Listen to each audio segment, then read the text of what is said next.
Let us go back to the interview on love.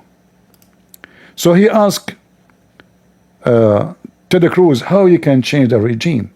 Cruz, he said to him, let us start from zero. Senator, thank you very much for spending the time to have this conversation. It's good to be with you. So you've come out for regime change in Iran, as distinct just from taking out the nuclear sites. What does regime change look like in Iran? Somebody else in charge. How do you get there? Look, that ultimately has to be a popular uprising from the people. And it's not a complicated question. Is America better off with a country that has a leader who hates us and wants to kill us? Or to have a country with a leader who likes us and wants to be friends with us? And definitely the latter is better. Of course. Yeah. And so that's not a complicated statement. Look, I believe you look across the world when you have countries that have dictators that are viciously anti-America. Venezuela, Maduro hates us. Would we be better off with Maduro out of power? Absolutely. I want our enemies out of power, and I want our friends in power. I could not agree more. The question is, how do you get there? Are you sure? So why you support Putin? As long you could not agree more. Huh? As long you don't agree more. Why you are defending the one who hate us most? He cannot agree more. He agree with something. Look, he just agreed with something. He don't like leaders who hate America, but he love Putin. Okay. Of course. We've been trying to kill Maduro for quite some time. We have troops there. I don't know that we've been trying to kill Maduro. Yeah, we have. And I think you know that. And I think you know that. I think you know that. That's false. The ones who try to kill Maduro, they hire mercenaries to kill him. And those mercenaries, you idiot, they got job inside. Actually, they are hired by Maduro themselves, which means somebody bribed them to get rid of him. Yeah, we are. And you know, by the way, what that have to do with our topic today? Okay, I don't know that. Okay, well, as a statement of fact, we have. So we do. Look, the senator who have connection inside the government, he do not know that. But Tucker Carlson is sure, very sure. Do you think people really that if America want to kill this guy Maduro, they will not be able to kill him in 5 seconds? Do you think really they are not capable to send one of their drones and make him shish kebab in 5 minutes? I mean, look how silly, how stupid he is. Obviously, if they make a decision to take him off, they can. Easy peasy. What a stupid you are. No, we tried, but it's not working. Do have massive sanctions. We tried to pressure him out of office. yeah, and there's all kinds of stuff. I'm just saying there's a lot of pressure coming from various parts of the U.S. government on that government, and it's still there. Yeah. Same, the country of our ancestors, Cuba, 1959, we've been working on that, hasn't worked. So it's I think we both agree it's hard to do. It absolutely is hard. And look, I think you're reasonable to ask, how do we produce that? And I think there's a distinction between what your objective is and the means to get it. There are all sorts of things I would say we would be better off. We'd be better off in China without Xi there. Should we invade China and topple Xi? Of course not. Better off with no national debt. There are lots of... Why you don't say better off Putin? Do he there? Things. Totally. But it's good to say, all right, what are our objectives? Right. And so with the Ayatollah in Iran, saying you're for regime change, I don't view as complicated. I mean, the guy literally leads mobs chanting death to America. Mm-hmm. So that's not good. Definitely not good. But the reason I think it's important to get a little more detailed about how that might happen is because there's military action in progress, which we're supporting. And the president has said clearly, including last night, that he is focused on eliminating the capacity of the Iranian government to produce nuclear weapons. You are saying we need to use military force to effect regime change. I have not said that. Oh, I must have. No, I have not said that. He will put it in your mouth, don't worry. This is Tucker Carlson. Once. Okay. I don't think we need to use military force to do regime change. I said I support it. I would like to see it happen. You asked me how should it happen?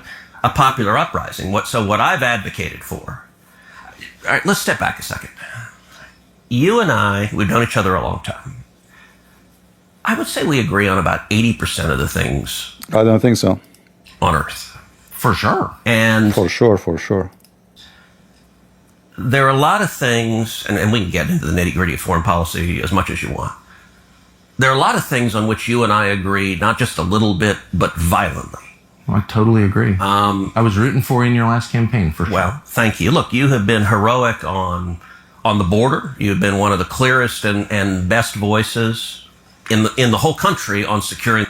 Yeah, he want to secure America by supporting Russia, attacking Ukraine, getting close to the NATO more and more, and then taking Moldova, and then surrendering Finland and taking Sweden as they tried to do before. He is very, very security person. He want to secure the border. His friend Putin is less than 600 meters away from Alaska border. He want to secure the border. In the border and of the absolute crisis we're facing. And in Texas, I see it and live it every day. In COVID, I don't want to hear this. Let's just go to the second, the COVID and the garbage. Is the U.S. best interest? Was regime change in Syria? Oh, let us go here. Today. The question is, are we watching that now? So I think we are. And from what you've said publicly, I think on Iran in particular, you and I disagree. And all right, let me contrast it when Obama was president. When Obama was president, you remember he talked about wanting to have military action against Syria. Mm-hmm. And at the time, I tried to keep an open mind to it. I said, okay, let me listen to the commander-in-chief, describe to me how this is in America's interest and what your plan is. And Bashar Assad was a bad guy. He was killing his own citizens, and he had chemical weapons that were very dangerous. I could conceive of a commander-in-chief laying out a plan for, okay, we're going to go in and say, grab the chemical weapons and leave. Like, I could see that if there was a real threat to America and there was a plan to prevent that, I could see supporting that. So I wanted to hear what he had to say. And I listened both in classified briefings and public questioning. And number one, their public defense of it was incoherent. So John Kerry said, we're going to engage in an unbelievably small strike. I think that's a quote. I'm like, okay, and to do what? At the time, there were 9 major rebel Islamic groups in Syria. I'm like, okay, I agree, Bashar Assad's a bad guy. You topple him. And one of the 9 other groups takes over. 7 of them were affiliated with radical Islamic terrorism. You had Al-Qaeda and Al-Nusra. I'm like, wait, how is it better to have lunatics who hate us in charge? Assad's a bad guy, but I don't want worse guys in charge. Obama administration couldn't give an answer to that. And ultimately, when you press them, John Kerry in particular, I pressed, and he would say, well, we need to defend international norms. What the hell's an international norm? I don't know what it is, but I'm not interested in putting U.S. servicemen and women in harm's way to defend one. Amen. So I opposed the Syria attack and opposed it vocally. And it was interesting. Rand and I agreed. Rand's a friend of mine. But we agreed with that position for different reasons. What I was asking is I think the question we should ask, how does this make America safer? The Obama administration couldn't give me an answer, so I opposed it. I think Iran is very different. Let me ask what you think of how Syria wound up, because Bashar al-Assad now lives in Moscow. Yeah. He was taken out by our allies, and he's been replaced by a radical. Why you don't say your friend Putin? And look here how he will hide the reason for the collapse of the Assad. Islamist who was affiliated with ISIS. So is that a win or no? Unclear. Look, Syria's a mess, so I've consistently opposed. But we had a secular leader in a religious and ethnically diverse country. Now we have. Here you see the hypocrisy of this filthy man. Secular, yes, he was secular, but after the war, this guy is not in charge of the country no more. It was Iran. This guy never been in Syria. He don't even know what Syria is about. He don't even know what the capital of Syria possibly. Assad, he gave more than 2 million Iranian Shia citizenship to come and live as citizen in Syria in order to be dominant Shia country. He gave more than 600,000 Shia from Afghanistan, gave them citizenship. He is bringing Shia from everybody, and they call him secular. Secular, my ass, you idiot. In the appearance, yes, but he was supporting Hamas, which means he is a secular to deceive us wearing a suit, but in reality he is a criminal. For me, I prefer, by the way, I prefer the Assad than those, just to make it clear, because at least he don't care what people dress and what people eat. He cares for you speak against him or not. You speak against him, you are dead. That's the only thing about him secular. Anything else, you are dead.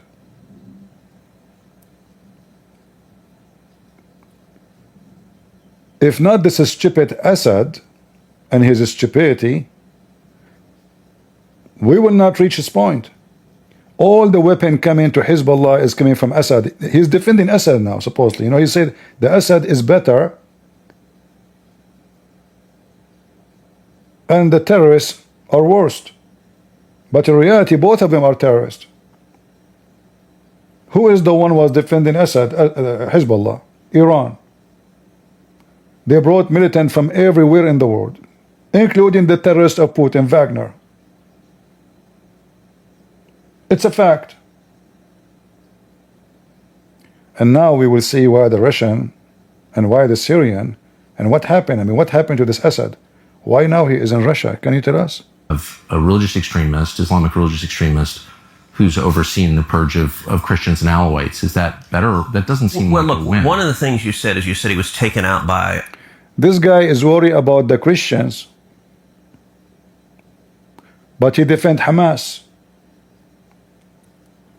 His best friend is Andrew Tate.